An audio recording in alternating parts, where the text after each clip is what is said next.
coming today. It's an honor and privilege to introduce a young man that's about to turn 20 on December 6th. Texas A&M quarterback, Johnny Manziel. We'll start over here to the right. Johnny Baker Gomez from ESPN.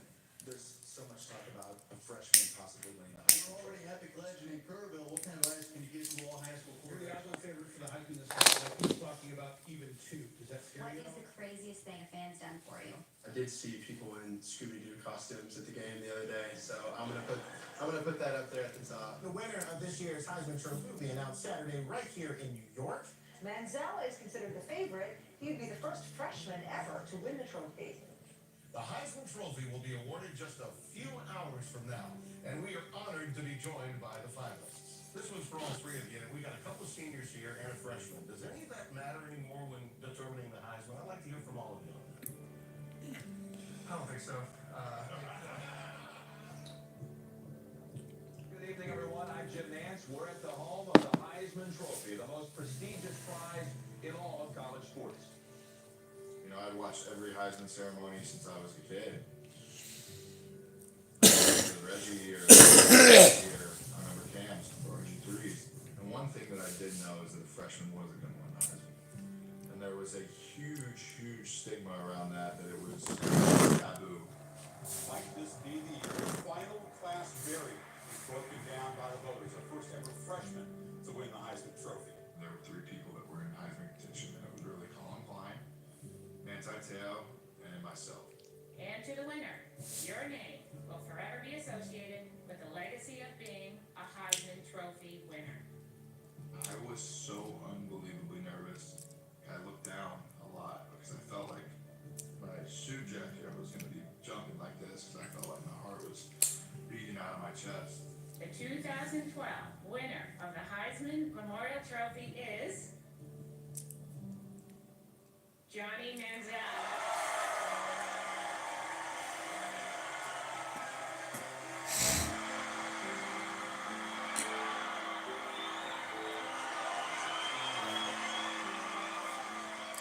Fuck me, man, he's the first freshman to win it.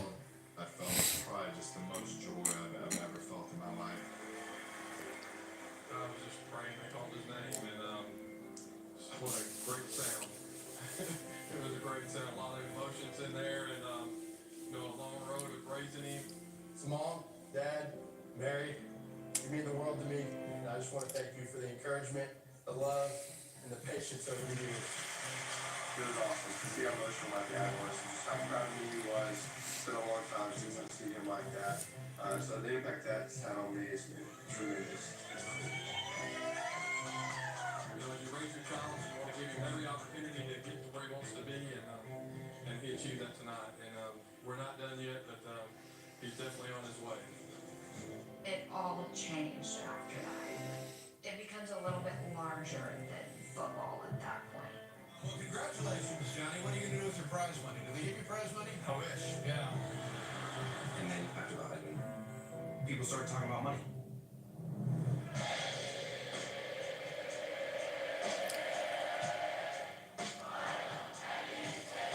What a year it has been. Namely, Texas A&M's first year in the SEC. And not only did Texas A&M compete, we excel. The nation knows him as Johnny Football. Your 2012 Heisman Trophy winner, Johnny Manziel.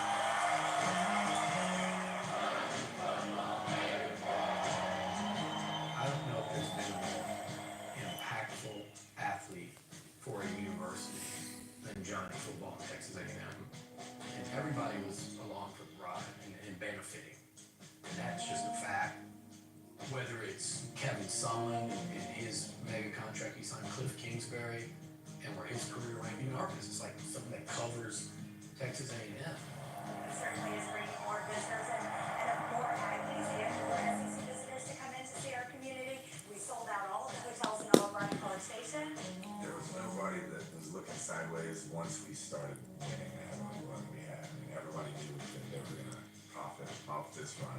According to one estimate, Manziel's Heisman has been worth $37 million in free publicity for Texas A&M. If you don't think it's easier to recruit professors after they see Johnny Manziel, then you don't know much about public relations. People that benefited Foundation raised more than $740 million, $300 million more than any other one-year period in a university's history. The donations just skyrocketed. You know, the saying, strike while the iron's hot. The iron was never hotter. Because of Johnny's success, people have a belief that Texas A&M can compete in the SEC. So we need to upgrade. A makeover of Texas-sized proportions. A&M proposed a renovation plan that could fit more than 100,000 people in Kyle Field. There were 2 times throughout the season where I had to sign hundreds and hundreds of autographs. We have a ball lined out for all of our donors. This is where I guess I see a little bit of behind the scenes kind of what they were doing through that year for donations to build a new stadium. I was just tired of not having any money, and I sure as hell saw 45 million number 2 A&M Adidas jerseys sold. It didn't make any sense, and I had a bone to pick.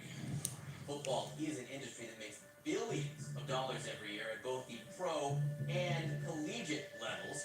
And while professional players can count on fat paychecks, college athletes can't make a dime. I have a deep hatred against the NCAA. Athletes argue the organization continues to profit off student athletes without giving them a fair cut. In 2012, That's bullshit, that. set up to make sure there was a level playing field in college football. The NCAA president testified that the effort to pay players would destroy a framework that has been in place for more than a century. We provide students with I access to hate that, education, I agree and with there's you. not even a salary to debate. They're not employees, they're students. You were allowed to have a full scholarship. You were allowed to get meals, have your books paid for, classes, housing, and that was basically it. The idea of athletes being paid, do you think that will ever happen at the NCAA level? Not while I'm president of the NCAA. There was no marketing deals, there was no advertising deals. You couldn't make money off your likeness or image. That's bullshit. None of that. He knew everybody was making a ton of money off Johnny Football Mania. So hey, I'm gonna try to get mine. It all started the national championship game in my freshman year. Me and Nate flew down to Miami. I'm sitting there waiting on our bags, and this guy comes up to me and he's like, "Hey, I've got some money for you if you want to sign." And I just kind of blew the guy off a little bit, and then he's like, "Oh, I've got $3,000 for you to sign." And I remember taking my headphones off and turning around looking at this guy like, "Where are we going?" The guy got liquor, he's got everything to make it fun. As we're kind of hours into this whole deal, one of the guys is like, "This guy's fucking you over," and slid me a number. He's like, trust me, like the king of all autographs is downstairs. So you guys are getting totally hosed on the count. Money, it's all screwed. You gotta go downstairs. It was like a black Rolls Royce Dawn out front. And he's like, hey, hold up.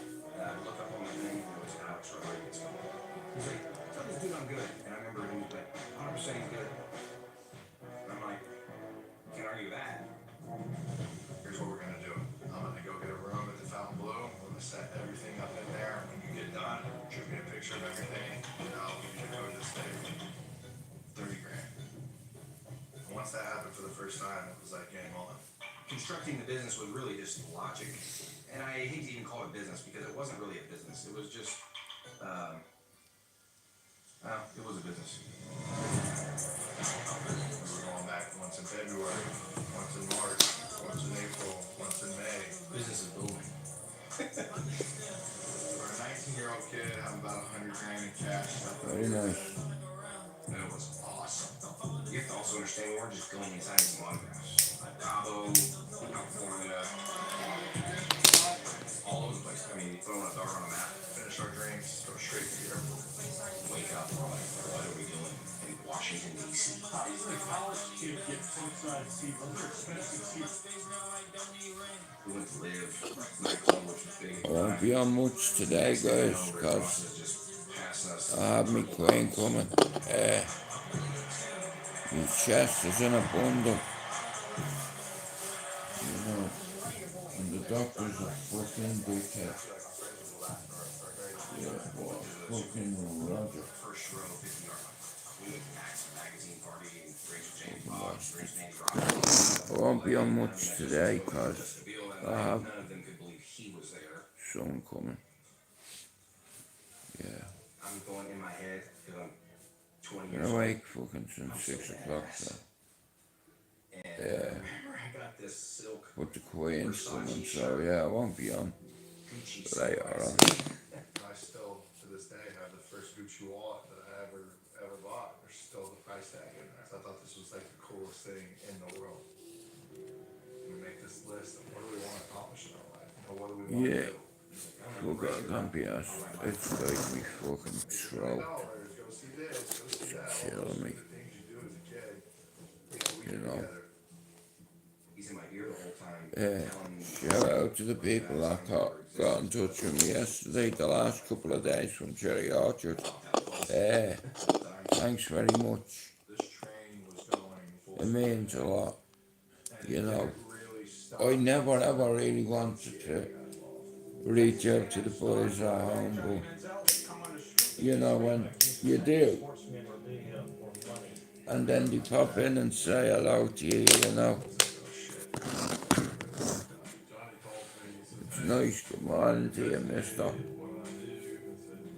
say a word, don't do nothing. Here we go again. Yeah, I feel fucked, bro. I keep getting tired. Now I don't sleep very well, you see, so Football could lose part of his eligibility, if not all. Is this the end for Manziel? But I'm watching this documentary on Netflix called Untold. They've done loads of them with loads of different athletes, Untold. I started with It's very like the UFC embedded programs, somebody you know. takes a picture during a paid autograph session. You can sign autographs all you want. Part that you have to conceal is money being paid. We had all this cash, can't go buy a flight. So I remember calling my grandpa one day and asking him, hey, is there any way that I could, give you some cash? Yeah. I'm only gonna start doing a few days a week. I'm gonna start like bringing on a couple of me pals, talking about music. Good morning, lads. Talking about music. Talking about football. You know, it's like the way I see it now is it's like I ran away from me past all my life, but I won't lie, because I was ashamed of it. You know, I didn't want me daughters finding that out, or my son. You know, I didn't raise them that way. You know, like I buried me past, and I nearly buried me. And in 6 years, the reason why my channel hasn't grown is because people have plotted against my channel. You know, in fact, there's some people in a certain city that can't get over the fact that I do more for their city than they'll ever do. You know, and that's hard to swallow. You know. But anyway, it's okay. It's YouTube, but not every topic has to be about what's going on YouTube, you know. And I've acted like a complete tit, a fucking idiot over a 6-year period, but you know, what I've learned about YouTube is He won the Heisman. don't take shit personal. I saw a difference. Like, because It was the like city I'm from, stopping him. if you hold a grudge, you may as well dig 2 graves. It's like, it took me many years to be able to bury me past, because I was ashamed, you know. I didn't want me lad finding that out. It was uni bound, and you know, and then it was YouTube that exposed me. You see, in Liverpool, in Manchester, in Brum, London, there's a lot of tough housing estates, but where I'm from, I can only speak from my area. You don't tell on anyone. Even if you see something, you didn't see it. You know, and that's just the politics. You know, but when you grow up and you have your own children, and you know, you don't want them to find out stuff about you. You know, that kind of way. When you turn your son over to a coach and to a program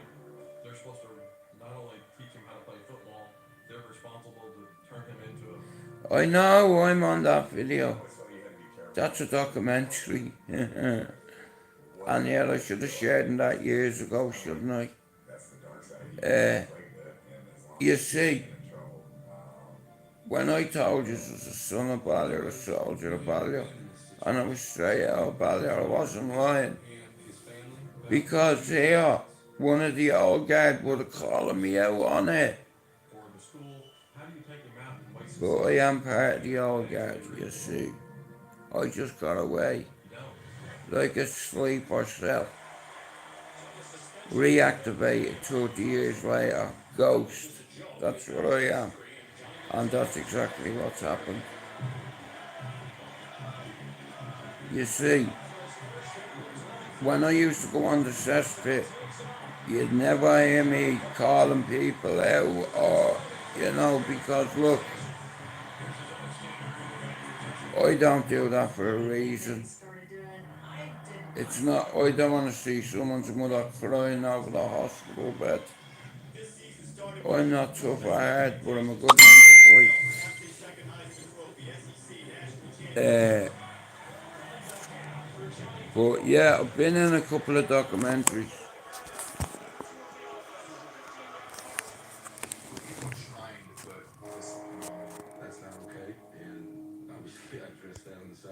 But He violated it once again. He's hanging out with Drake and LeBron, and he's coming out. You think he cares what came out of him? 33 years ago, I fell in love with the dance scene in Dublin, and I got myself into a lot of debt because of me mates. And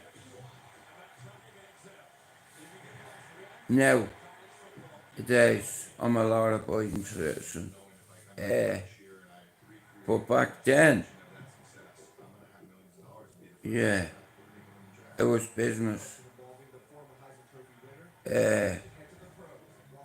And the estate where I'm from, all the bigger lads, I looked up to all the lads up there at the Red Wall, fucking all the boys that palled around across from my house, all the lads I grew up with. All my life, I've ran away from that alleged cartel lifestyle because I think it's a very dangerous lifestyle, because you don't realise that when you're in that world, you put your mother, your father, your brother, your sister, nephews, nieces in the crosshair. And Dublin is no joke. And I know that city. I know it so well. I left it, and my area had a reputation. And now it's immortal. It's Cherry Orchard, Ballyfermot at Dublin 10. Now, I've never reached out to any of my old friends and said, hey, I have this idea. Let's come on and talk about music and the old days on the old guard. Like I'm on the originals. Another couple of the originals have been on my channel the last few days. And they are straight out of Ballier. Like, Harpo dropped in last night, Yowza the other night, Luke Dotsy will come in. And I'm gonna bring loads of people that who were only at the fucking asylum that'd know from day one. I'm talking about the originals. Everybody that went down to Carlow, Deer Park Inn, my first event, I done a half a fucking LSD, and I was off me nut. And one of me mates who I had on the other night, Yowza, this cunt, you just see him and he's on top of a speaker, wrecking the gaff, It's like, and then over here you have Pat Carey, fucking running man, bass chaser, bum bum bum bum bum bum, and I forgot about it because it hurted me going back there, because what happens on your housing estate stays there, you understand? No matter what, you never tell on the soul in your life. You never. The only statement I've ever signed, they were putting it on me chick because the gap was in her name, and I couldn't let that happen. I couldn't let my kid's ma go down for something I did. Fuck no. Like I said, man, I've had me fair share of it over the years, but you live and you learn, you know, and you let it be, you move forward. And I walked away from Ballyfermot over 30 years ago. And the only time I used to go back was for Bert's fucking anniversary. But I stopped going home a long time ago because I've a lot of bad memories at home. You know, I've lost a lot of good friends, and I have a lot of good friends still alive up there. A couple of them have popped in and out of my life, and that means so much to me because a lot of these people, the media put bad names on. A lot of these people, their parents were hard working, their fathers were hard working, just like my dad. And the reason I know this is because I was there. And like, I grew up with a lot of lads, and 4 decades later,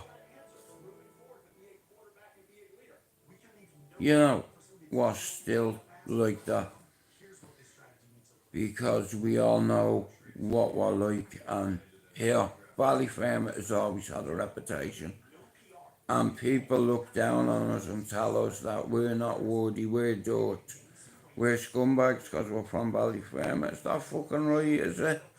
Here, doesn't matter where you're from. You know, I'm proud of where I'm from, and I ran away from it most of my life because I wanted to shield my kids. That's the reason. Fuck me. You know what I mean? Even fuck Ballyer, because a lot of my friends have said, Jude, you know what, you did the right thing, and I got away, and I become a dad, and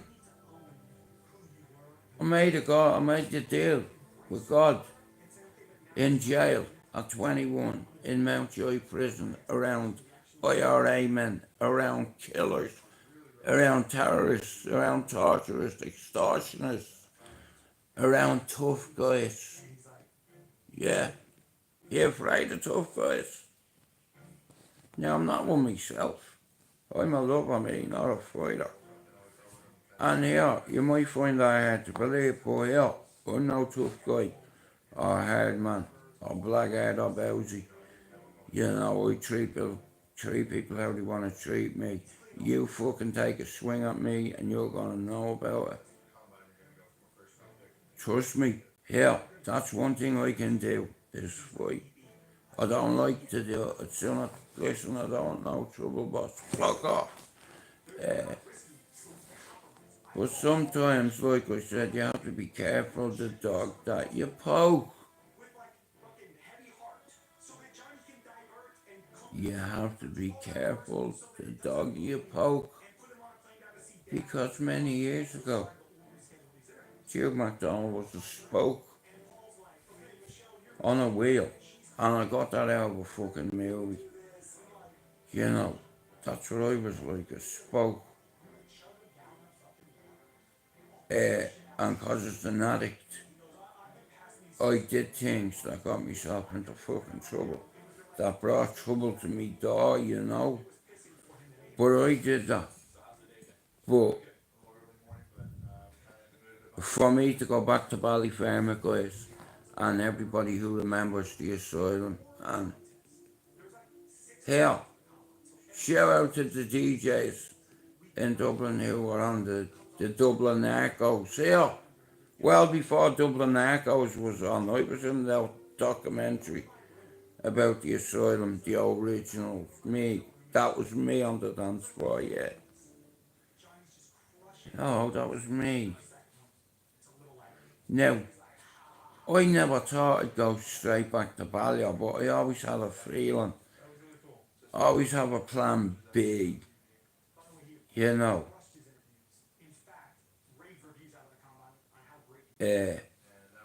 But I won't be on much today because my queen is coming. Let me see. Out of it for a little bit, and then once I got through that unscathed, kind of let loose a little bit more. It was a pro day done to Johnny Manziel. The next step is pro day. That's where he's going to be on the field. Hey, don't fucking worry about it. Yeah, Rusty was a mad bastard, he was. See, Patrick, a lot of people underestimated me.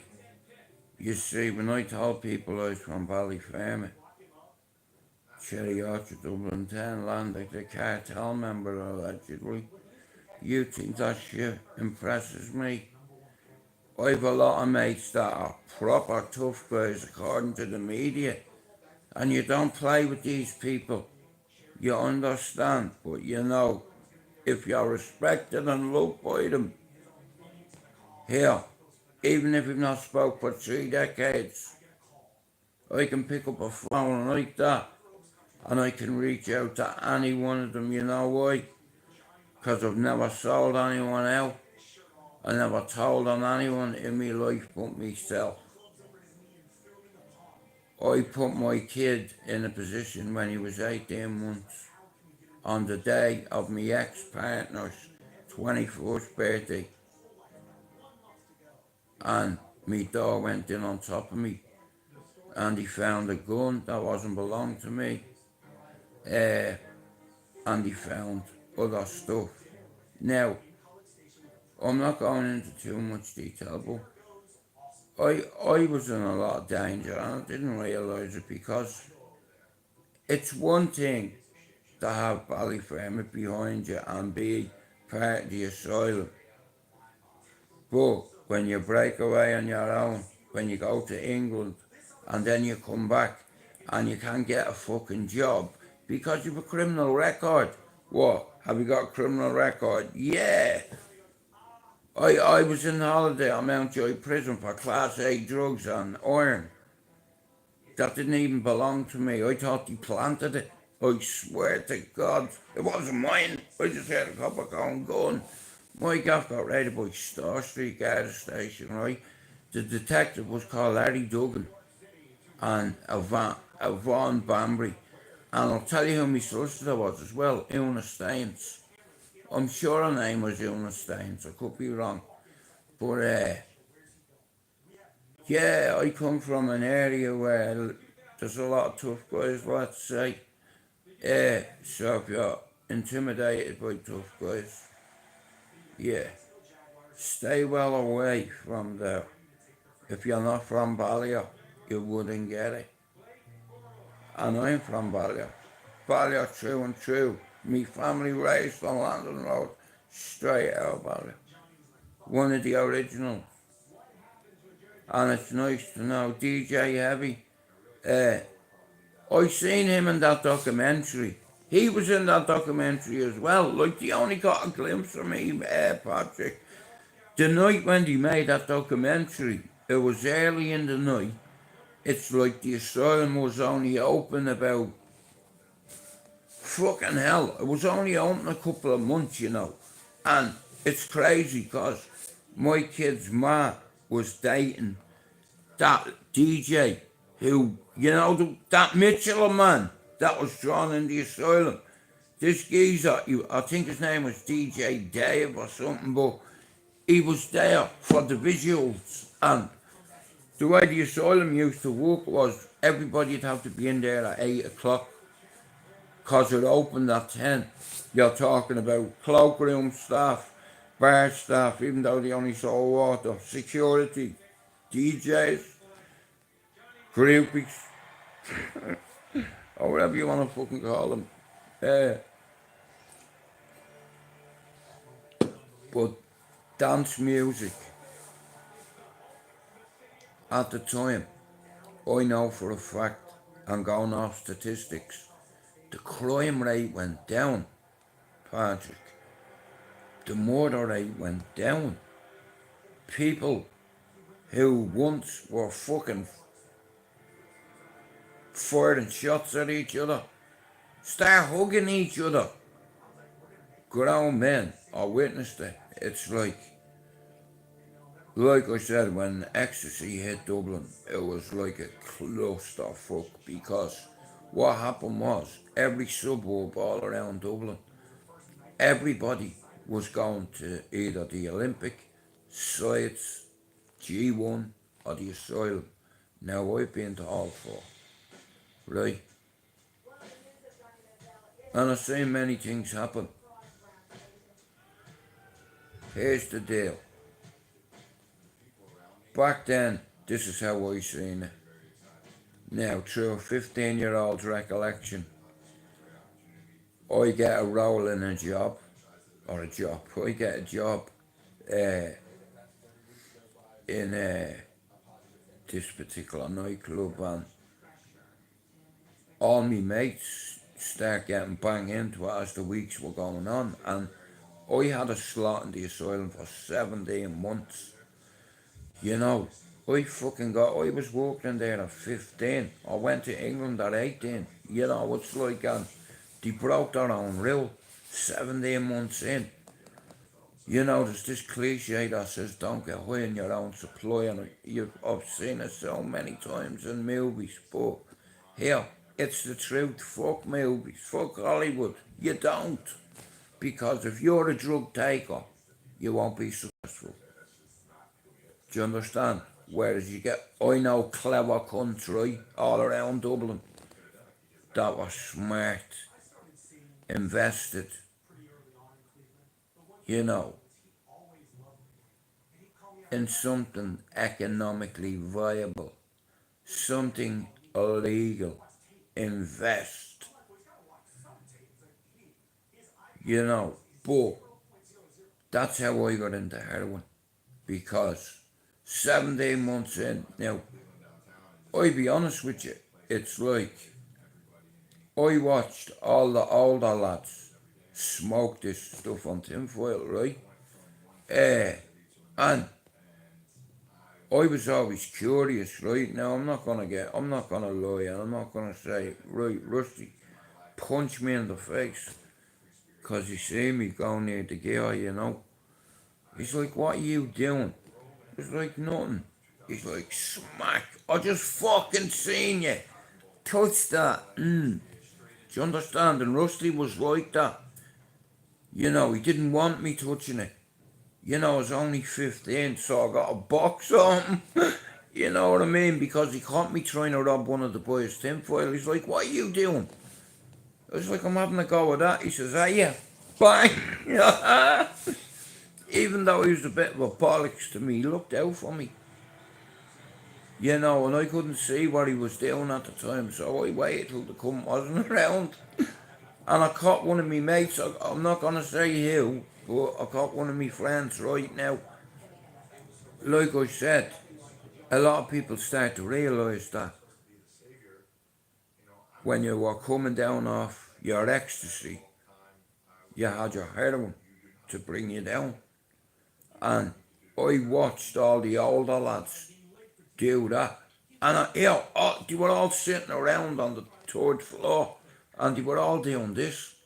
And I knew that was the writing on the wall, because you make mistakes, and a few people made fucking major mistakes when it comes to running a business. You know, you don't go against your own policy, which is, here, this is a fucking dance nightclub, a dance venue. You've no business bringing that shit into the dance floor. You know, that's how loads of my mates caught slipping. 'Cause they fucking believed in their head that heroin could help you come down great while you were coming down off ecstasy. But what it didn't tell you is you get fucking addicted to it. You know, do you think heroin gives a bollocks whether you're Irish or Jamaican? You think cocaine cares if you're black or white, or Irish or English? Does a fuck? You know. But all the lads I looked up to, I waited till they were all like that, look. And it's like I took a piece off one of them, went in the toilet, right? And do you know what I did? I burnt the whole fucking thing. And I had a black fucking face. I fucking lit the lighter underneath it. I didn't know what to do with the fucking thing. But I tell you one thing. I inhaled it and my fucking head hit my balls. You know, wow. Like, it was a comfort blanket for me for 6 years. Rock and roll, you know. The only thing I didn't do was fuck a TV out a hotel window. That's it. I've done everything else. You know, but like I said, the asylum was a very special time for myself and a lot of my friends. And there's a few that aren't here anymore, but here's the thing. For 30 years I've always wanted to do this. You know, talk to me pals on stream, yeah, bring a few on. And like I said, last night Harpo come in and that bastard, right, I'll tell you a funny story, right. Now, me and Harpo grew up together in the flats in Bluebell, and then we moved up to Ballier, right, so picture this, I'm in Bernie's, I'm at Harpo's, right, and there's me and him in a room, Dee, Eddie Douglas and Kenny are trying to get in this room to put a straitjacket on one of us. It was either me or they wanted to get him more than they wanted to get me. But the two of us were up against the door, so they couldn't get in the room. You know what I mean? It's right, but long story short, they got in the room. And Harpo, he fucking turned on me, the bastard. He helped them. And he got me in this straitjacket, and I'm trying to resist. I'm trying to keep my hands as low as possible, you know what I mean? But there's a fucked up pit bull with a gammy eye. I had like glaucoma in one of its eyes, but it was the most evil dog I've ever met. And I've never been afraid of dogs, but see this dog, I was shit scared of it. So they put me in a fucking straitjacket. Look here. Me fucking hands are like that. Look here. See the way that is flopping, yeah? One of me hands is like that. One of me hands is like that. They fucked me in a room, yeah? And the dog's name was Flo. The dog was humping me leg, and I swear to God, yeah, I'm not afraid of men, but I am afraid of psychopath dogs with gammy eyes. And I could hear them crying, laughing behind the door, and I'm screaming, let me out! You know, Harpo and Dee, they had a fucking fucked up sense of humour. You know, just as well I grew up with them. You know, straight jacket. I can hear Eddie Douglas. Honestly, they're crying, laughing outside the door. You know what I mean? You know, a fucking dog.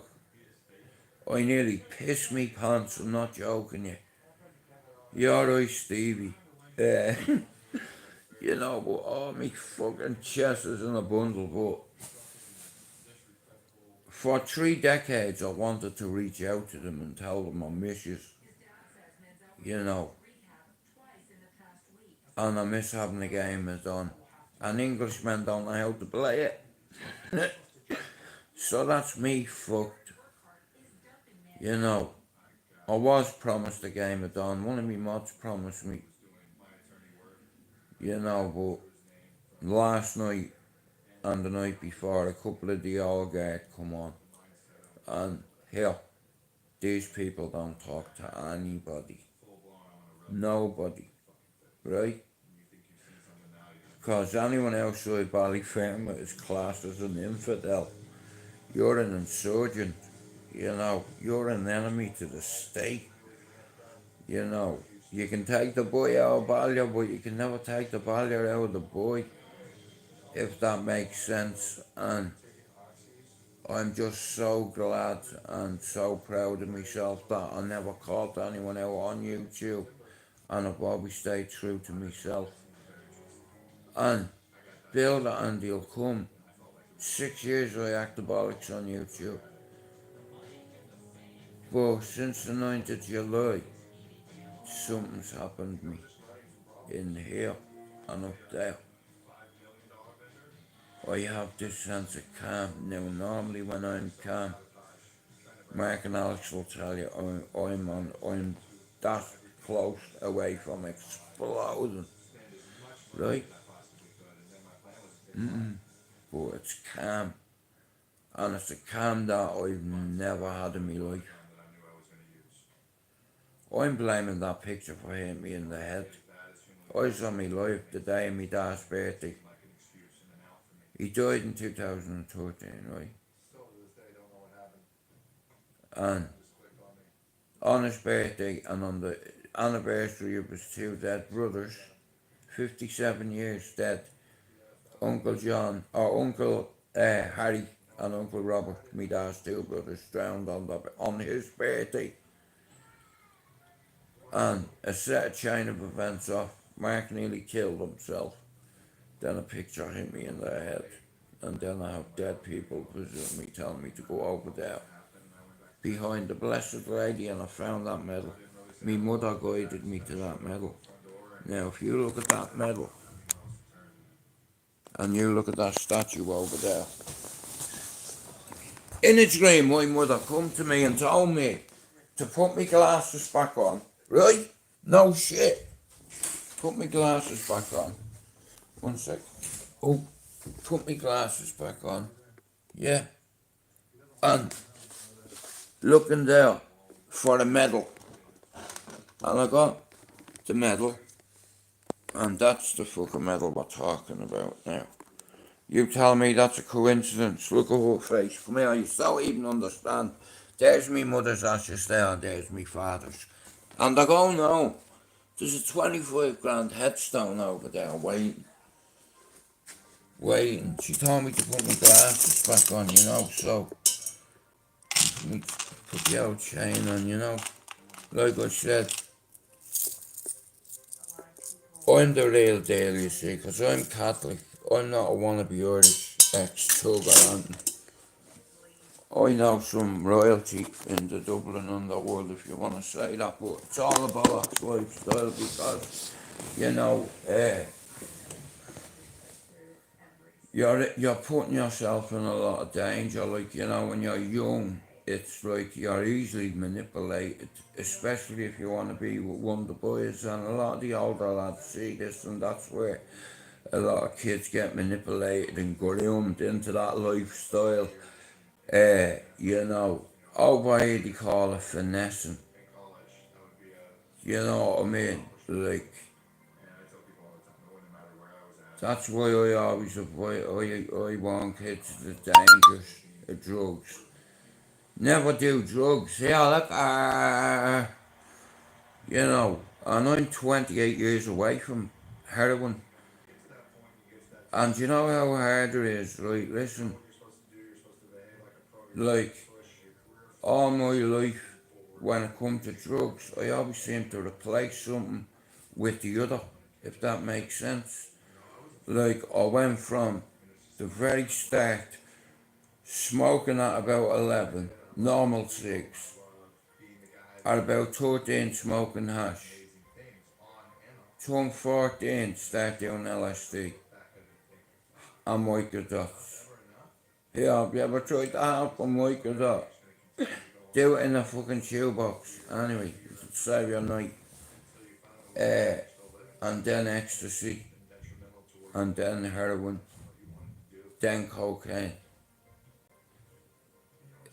then tablets. You know. And I always did it to block shit out, you know, because it was too sore and hurtful to remember. So I buried it. I got out of jail at 21 and made a deal with God, and I said, if you get me out of this fucking jail, because there's in a lot of danger in the jail, because I'd upset a few people 6 years previously, and only for Sam Maguire and young Martin Cal, I would have been fucked. That's the truth. I was in Bandit County at the time. in the joy. Yeah, send me to Wheatfield or fucking Port Leash or fucking wherever, don't fucking send me here. You know what I mean? Jesus Christ, man. I'm in serious danger here. You know, but I ended up, the copper, the dickhead man was on holiday. And when I went up before the judge in Bridewell, yeah, the judge went mental because the copper had a stand-in for the case. And here, they already fucking denied my bail fucking 5 times, the cunt. It's like, but on this particular morning, I don't know whether the judge had a bad fucking night or his missus cheated on him, because he's like, who's the arresting officer on this case? He said, Larry Duggan, Your Honour, Detective Larry Duggan. He said, where is he? He said, he's on holiday. He said, he's what? He said, it was a Monday morning. He's on holiday. He says, why isn't he here? He's the arresting officer. You know what I mean? It's like, and then here, right, the prosecutor, like, yeah, we know this man's a flight risk. You know, he has connections all around UK, Spain, whatever. He's a flight risk. You know what I mean? And the judge denied him. I was putting on, like, the judge overruled him. He's like, because your man started fucking acting the bollocks. The judge says, hang on a minute. You're telling me that the arresting officer isn't in court today? Is that what you're telling me? And the copper went, yeah. And he granted me bail. I couldn't believe it. That night I was in fucking Manchester. You know, because here, I didn't like jail. You know, anyone who said it's easy and it's fucking, you know, you're a selfish cunt, because when you go to jail, your family members do the sentence with you. Your ma does it with you. You know, you upset your ma. You know.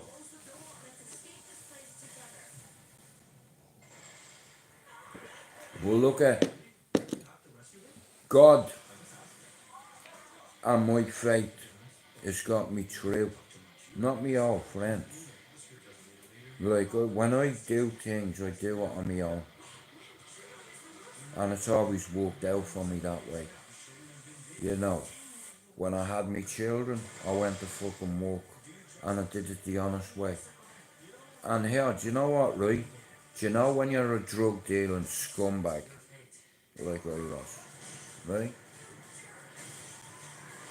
You want that money fast, and it's a fast lifestyle.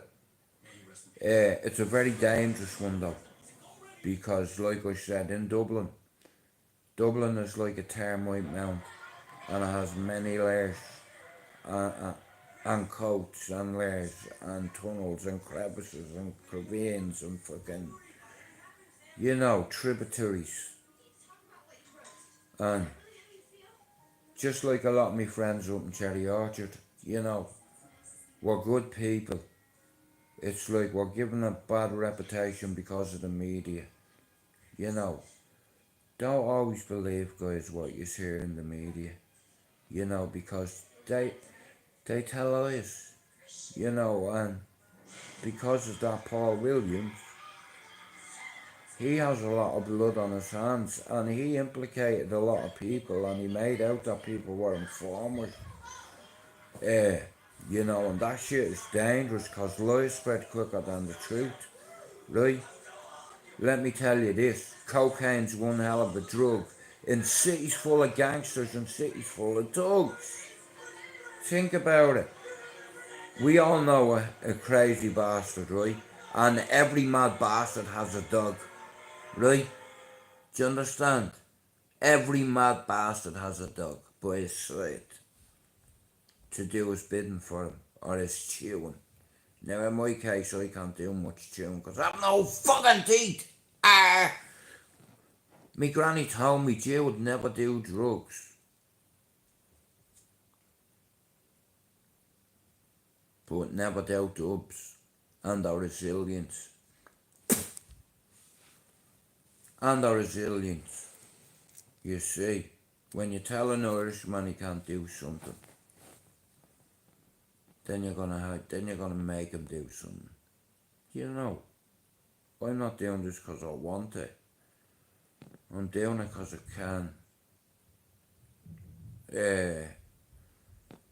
So yeah, like I said, all my old pals are welcome to come on when I'm doing the podcasts, and I think they're going to be very interesting because I'm going to touch on a lot of topics.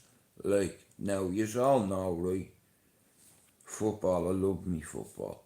I'm a Man United fan, but first, I'm a people fan. Second, I'm a football fan. And third, I'm a Man United fan.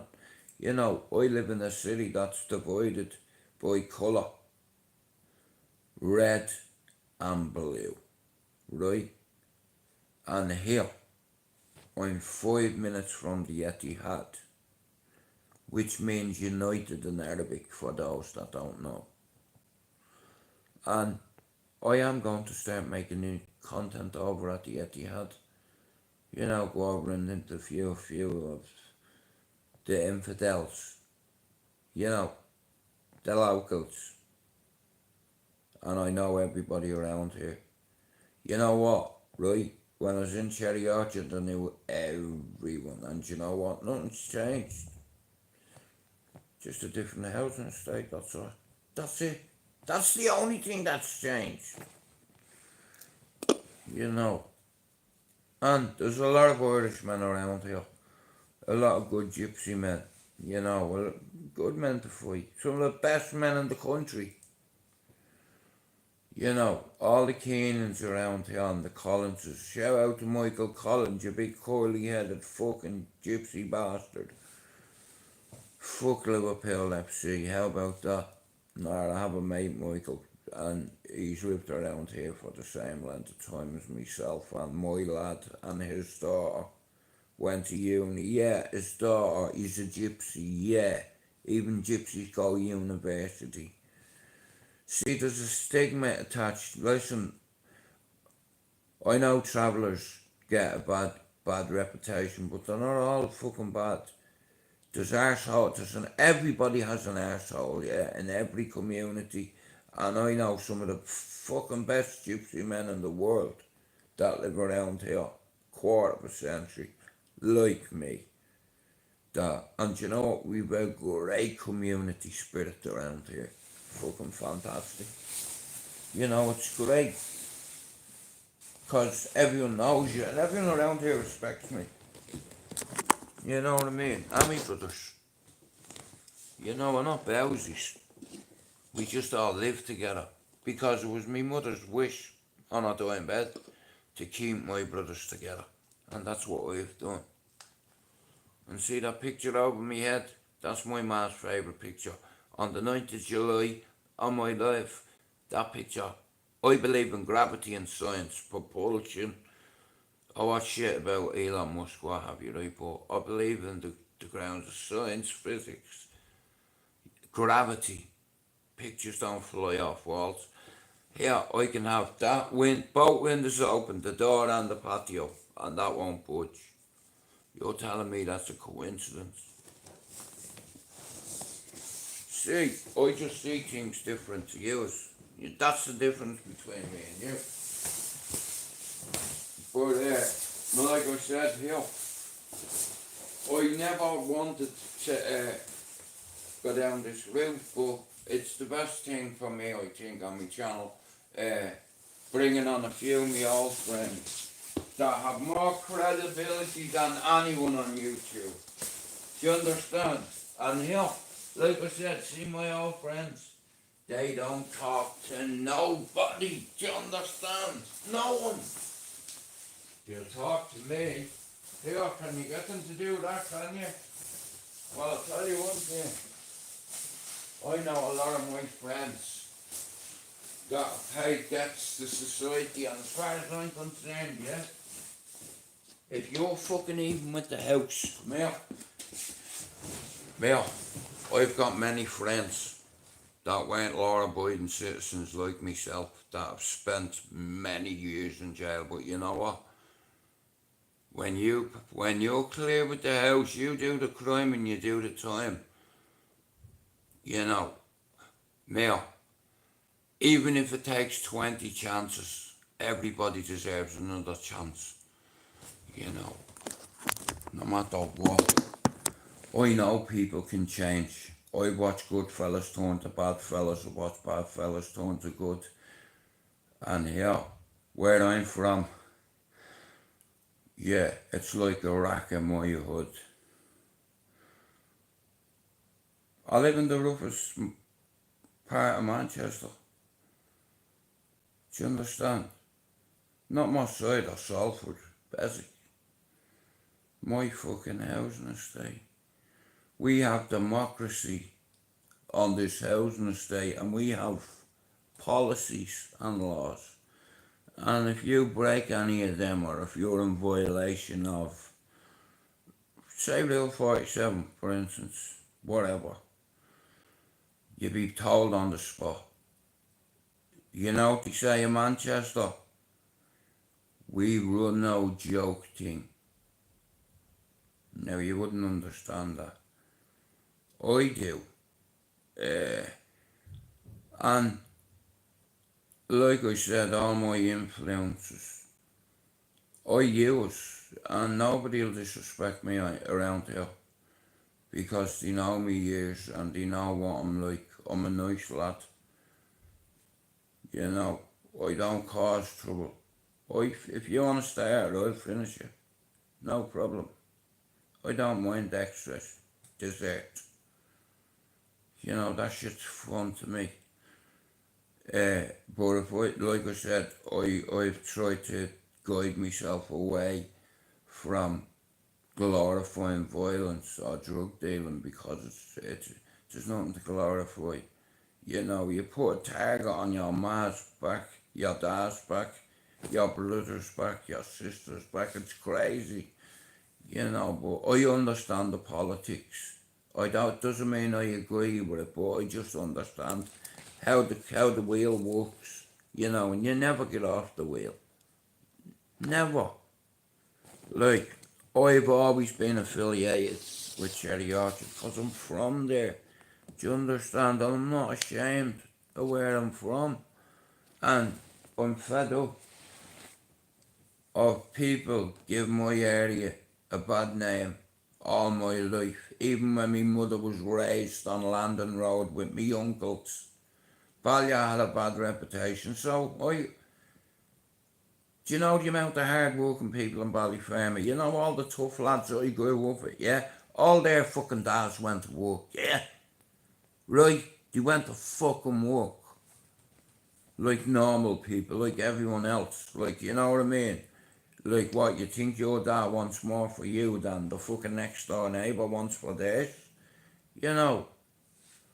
Like we fucking set an example for their kids because of all the fuck ups we've had. And that's why I've been on my lad's neck all his life. To get him on the board. To get him to fucking university. And now, and for the last decade, he's been a head lead youth worker in the roughest part of Liverpool. And here, Scousers are like the dubs, you know. And you try put it on you. Come here. I can smell fear off people. You can smell it and see it. You can see it in their eyes that they don't want it. You know. And I don't want it either, but like I said, I've been in a position a few times where people have swung at me because they had too much to drink and I folded them. And every gypsy family around here can vouch for that. Because it's always been in the pub. I don't drink.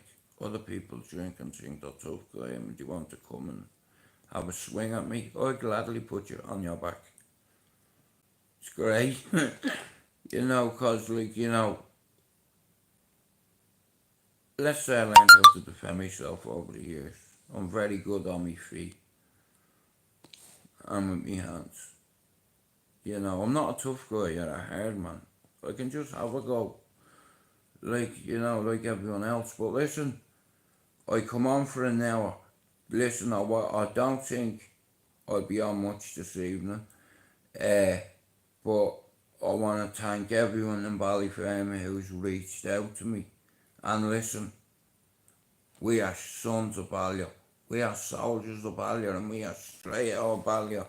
That's Ballyfermot, Dublin fucking 10, Cherry Orchard Avenue. Right? Now, a lot of my mates aren't as aware as I am about mental health labels, and a lot of my mates from Cherry Orchard do not have to tell me that they're mentally unwell, right? Because they are mentally unwell, a lot of them, just like myself, my old friends. We have ACEs, adverse childhood experiences. It's like, you know, when you grow up and you see violence from a young age, it never leaves you. When your father is a violent man, it never leaves you. But you can do something about it. You can change if you want to, but you have to want to hear and hear. There's no middle ground, you know. And I've watched good fellas go to bad fellas and bad fellas go to good. And as long as you're equal with the house, it doesn't matter the hood, you know, as long as you're understood. You know, it's just one of them things, you know. I just, years ago, I wish I had done this sooner. So, I'm going to end me live anyway, but I won't be around much today, or tomorrow maybe even. I have a project I'm going to work on, and it's a book, and I can't do three. I can't do StreamYard, YouTube, and write a book, because this is so important to me. And the reason why I've reached out to people from Ballyfermot is just to show you, here, not everything is about YouTube. Just like in Ballyfermot, not everything is about being a tough guy. You know, lovable rogues, reckless optimists. That's what we are in Ballyfermot, Cherry Orchard.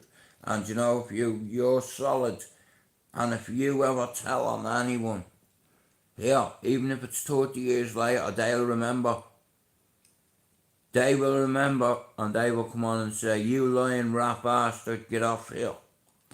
Okay, and so far, the people that have come on to me StreamYard, here, that's all I need.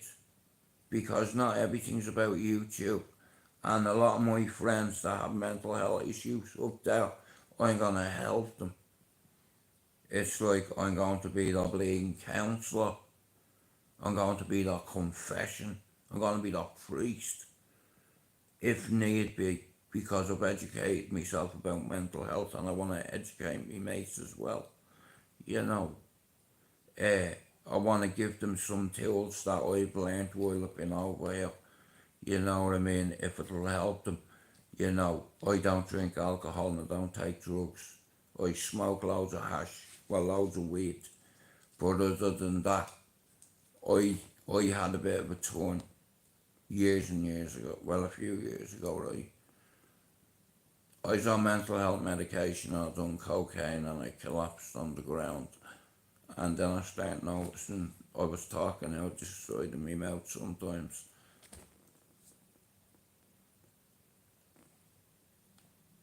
Cocaine induced psychosis.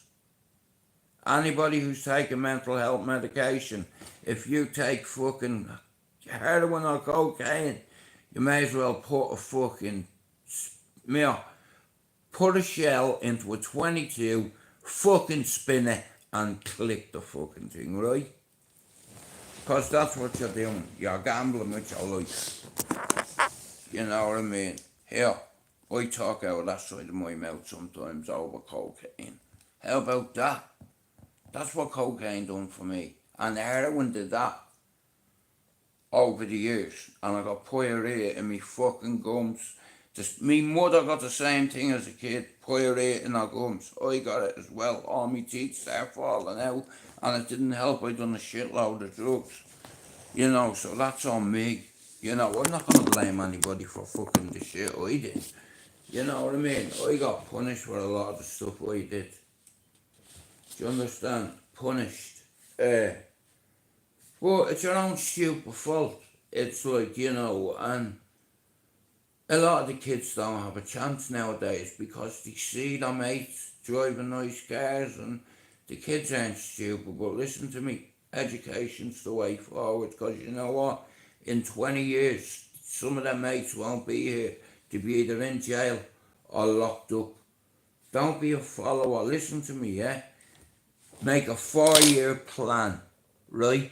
Get yourself good grades, listen to your teachers, your parents especially.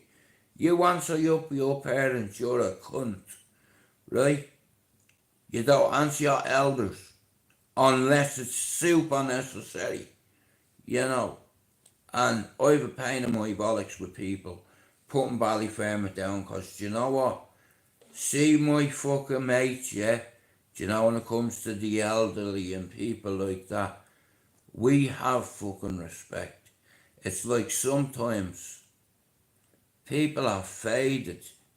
They're that wasted, do you understand? They're faded. The fuck, man. Flaky as fuck, wet as fuck, salty as fuck. You know, faded.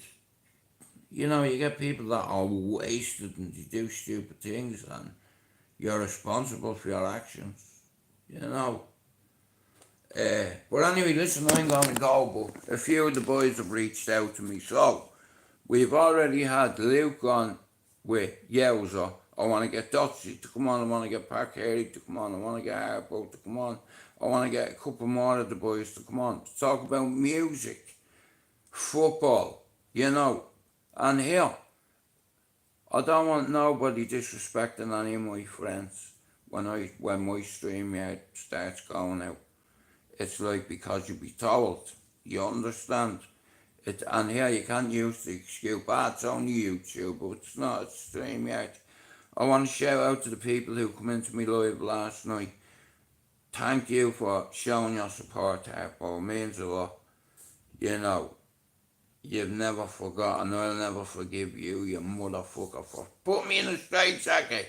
You, Derek, Kenna, and Eddie, fuck the 40s, bastards. You know what I mean? They thought it was hilarious, like, but I've a love for that family. Always have, because I've always loved Bernie, because she put me out when I was on fire, and it's like, after my little brother's fire, Alex and Bernie O'Driscoll were very good to me, ma, because they lived in the next block. We lived in this block, and Anthony's parents lived in that block, and after my little brother and sister died, like, Alec O'Driscoll used to come down from Ballier, and he'd bring me up, because they moved up a year before we did, and he used to come down in a Coca-Cola truck, pick me up, bring me up to fucking Ballier, and then he dropped me back to me nanny's. You know, so like I said, a lot of my friends from Ballyfermot, they will not talk to anyone, and you know what I mean. But I'm not just anyone. I'm family. I'm kin. I'm a friend. But anyway, like I said the other night, I want to thank Yowza Tyndall for coming on. I want to thank Luke Gilligan. I'm going to bring on a couple of the lads that are still involved in the dance scene at home. You know, I'll bring Dotsie on, I'll bring Harpo on. Listen, we're all old friends, and I want to talk about good times, music, raves, football, mental health, addiction, you know, education, awareness. You have to be aware of everything in life, you know. And I'm a student of life. I try to learn, and I try use it to help other people. You know, my way works. You know, the method of encouragement. Well, like I said, Mark, that's up to Harpo if he wants to come on. Like, but we're only talking about football. You know what I mean? like I said, bro, I have loads of friends in Cherry Orchard, you know, and some might come on and have a laugh, and that's all what, you know what I mean? It's like I've a pain in my bollocks for people running Ballier down, and I'm in the UK. I've lived in Manchester 30 years, and I had to walk away because I didn't want my son being anything like me, you know. I wanted him to be somebody, so I got him to the door. Right guys, my life's gonna die, but listen, thanks for coming in. I hope you all have a great fucking day. And if I don't delete this, it's gonna die. Yeah.